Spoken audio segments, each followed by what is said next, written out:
अस्सलाम वालेकुम नाज़रीन, क्या हाल चाल है। मैं हूं आपका होस्ट ज़ाहिर शाह और आप देख रहे हैं 56 जहानिया चैनल। नाज़रीन, आपने बहुत से लोगों को दुनिया में कामयाब होते और नाकाम होते सुना और देखा होगा। आज हम एक ऐसे ही कामयाब इंसान की कहानी आपको सुनाते हैं। उम्मीद है कि आपको ये कहानी सुनकर अपने अंदर भी वही विल पैदा होती हुई नजर आएगी जो इस खान साहब में पैदा हुई है। जी हाँ, ये एक पख्तून फैमिली से ताल्लुक़ रखने वाले एक ऐसे इलाके के जिम्मेदार का भतीजा था जो खेती बाड़ी करता था। मैट्रिक पास था और शायद किसी मिल में काम करता था। इसी दौरान इस बच्चे के वालिद फौत हो गए। जिम्मेदारी उसके चचा के पास आ गई। अब ये जो पख्तून फैमिली से ताल्लुक़ रखता था, तो आपको पता है कि यहाँ जो है वो थोड़ा सा एग्रेसिव हो जाते हैं और हालात बाज़ दफ़ा जो है फायरिंग और कत्ल गारत तक चले जाते हैं। तो ऐसे बैकग्राउंड से वो बच्चा जो था लड़का ताल्लुक़ रखता था।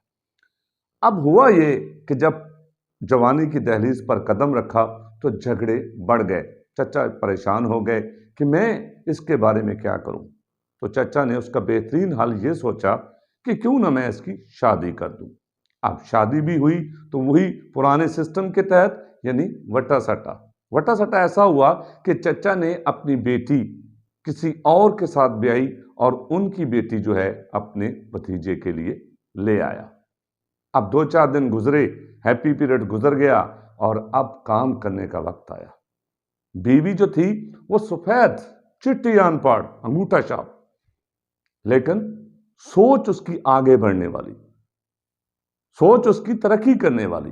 अपने खामन से पूछती, आप क्या करते हैं? उसने बताया कि मैं एक मिल में काम करता हूं, लेकिन काम मुझे करना नहीं पड़ता, मुझे सिर्फ तनख्वाह मिलती है।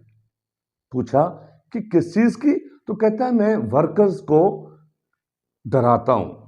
फैक्ट्री के मालकान ने मुझे सिर्फ डराने के लिए रखा हुआ है। कोई हड़ताल या इस तरह का कोई मसला बन जाए तो मैं उनको डरा धमका के उनकी हड़तालें खत्म करवा देता हूं और इसी चीज की मुझे तनख्वाह मिलती है।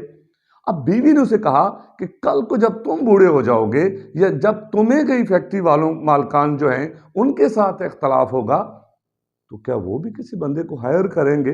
ये बात उस पख्तून लड़के के दिमाग में फिट हो गई और यहां से मजाक में वो अपनी बीवी से कहता है, ठीक है, आज से तुम मेरी टीचर हो, बताओ क्या करूं।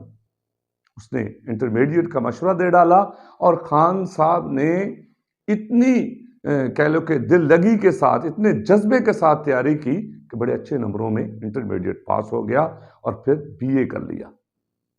अब बात आई कि स्टडी को आगे बढ़ाया जाए।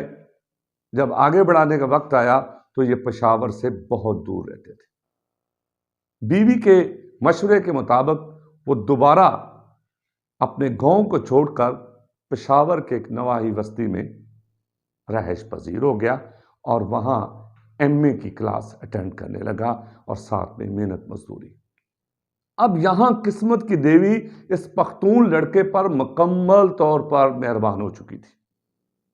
नाज़रीन, आप यकीन कीजिए कि ये वो लड़का अब नौजवान बन चुका था।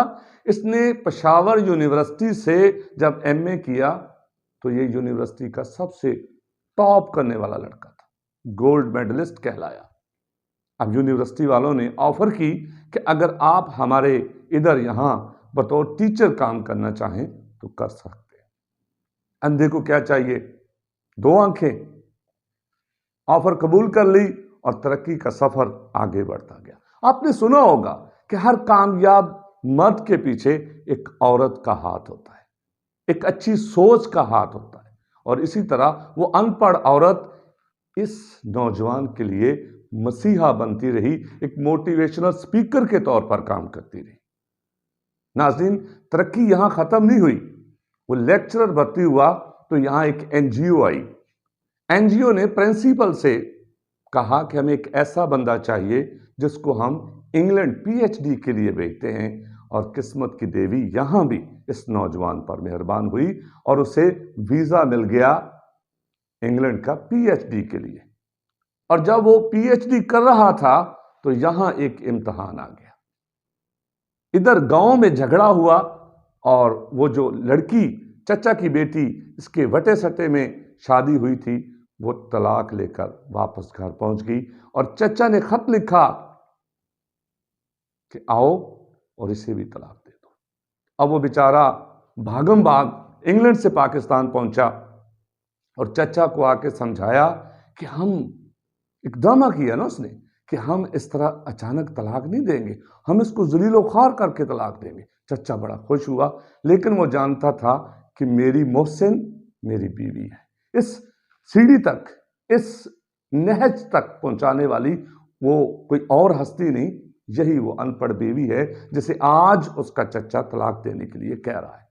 اس نے خفیہ طور پر پوری فیملی کے، بچوں کے اور اپنی بیوی کے پاسپورٹ بنوائے اور انگلینڈ چلا گیا۔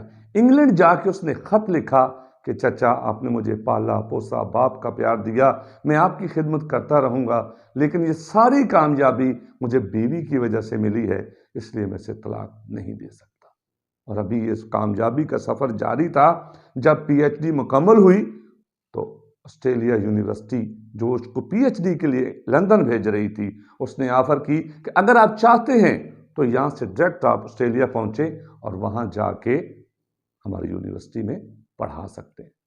اس نوجوان نے، پختون نوجوان نے اس موقع کو ضائع نہیں کیا اور آسٹریلیا پہنچ گیا۔ آج وہ ایک کامیاب پروفیسر ہے، لیکن یہ بہت عرصہ پہلے کی بات ہے، غالباً 20 سال پہلے کی بات۔ یہ میں نے غالباً اردو ڈائجسٹ میں یہ میں نے واقعہ پڑھا تھا، نام میں بھول گیا ہوں، لیکن یہاں بتانے کا مقصد یہ ہے کہ جب ایک سوچ ملتی ہے، ایک ویژن ملتا ہے تو ترقی ہمارے آگے پر بچھا کے کھڑی ہو جاتی ہے کہ آپ اس پہ سوار ہو جائیں۔ آپ بھی ایسی ہی سوچ کے پیچھے لگ جائیں، ایسی ہی ویژن کو اپنا لیں تو انشاءاللہ ہم ایک اچھے پاکستانی بھی بن سکتے ہیں اور ایک اچھے شہری بھی بن سکتے ہیں۔ اپنا رکھیے بہت سا خیال، اجازت دیجیے، اللہ نگہبان۔